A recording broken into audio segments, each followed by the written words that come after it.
Good evening, everybody. How are we doing tonight? We doing good? Yeah. Any of us having a bad day? All right, let's raise our hands. Who's having a good day, more or less? Raise your hands. I want to see. Out of 14 people in the class, 13, including myself, I'm having a pretty good day. 1, 2, 3, 4, 5, 6. Okay, a little less than half. How much of us are having a bad day now? All right. Okay. So Davion, I would say, has the right idea. Congratulations on having a great day. You just proved that you are negligent to any particular danger that you're not aware of actually coming towards you. And I know what you're thinking. We all have fears. Fears of being failures. Fear of not graduating, becoming a dropout, being a mother who is inefficient in raising her children. And these are fears we never really rationalized them for. What we should be afraid about is something that you can't see, but it's still here. And what I'm talking about is bacteria. We all know bacteria, it's what makes the essence of the world. We're organisms that have grown from cells to continue reproducing, reprogramming, and reassigning our genetic code. Now, there are bacteria that cause disease. And what these bacteria do, they really mess with us. I'm going to introduce myself and say that I am a victim of bacteria resistance. And a good example of that is actually insulin. Every year that I take insulin as a type 1 diabetic, I have to buy more and more because my body becomes more and more resistant to it. And I don't always follow the rules. I don't always adjust accordingly. Sometimes I want an extra cheeseburger. So I take in more insulin than I need to. And this is just one drug. I'm sure many of you are familiar with penicillin, amoxicillin, and its alternative C-Chlor. You might have some amoxicillin if you're in South Phoenix thinking, you know what, for the lips, I'm going to put on just this penicillin, it's going to fix me up. You might have some extra penicillin pills because when you had a strep throat a couple months ago, you didn't need it all. You didn't follow through with the actual prescription, you went against it, you felt good enough, and that was it. And now what I want to explain is that is negligence, and we cannot continue to misuse our prescribed antibiotic medication because it gives way to super deadly bacteria and makes our medicine and medication, respectfully, ineffective and weaker. And if we give way to ineffective, weak medicine, and we have stronger bacteria rummaging about in our lives, in our capillaries and everything else in our body, we're letting them win. We are not doing anything about something that is programmed to kill you. Number one, what I'd like to say is that these super bacteria, it's old news. You remember back in the 40s, we had a scare of polio, tuberculosis, typhoid.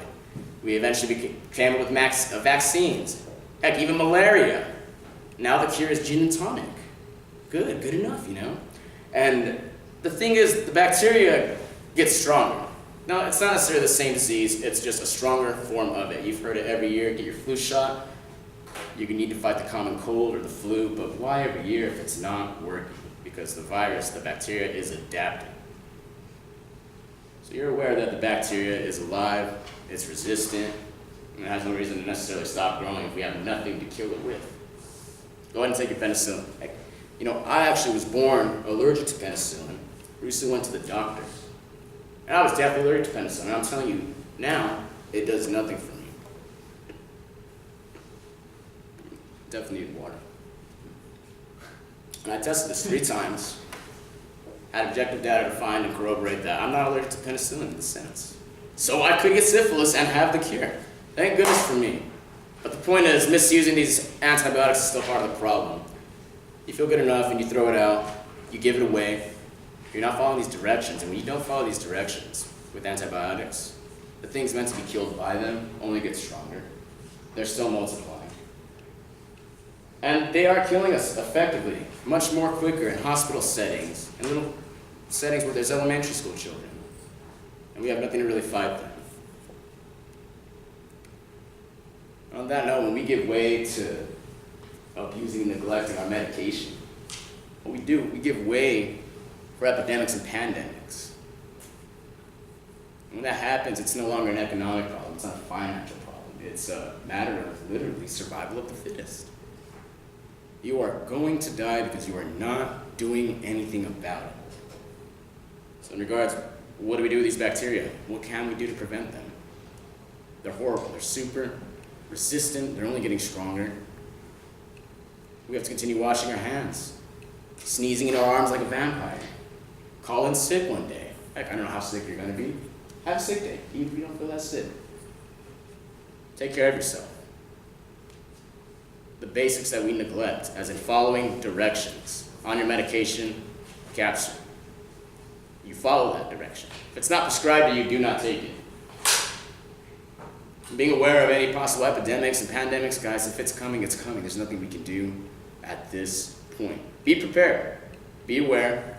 Spread the word.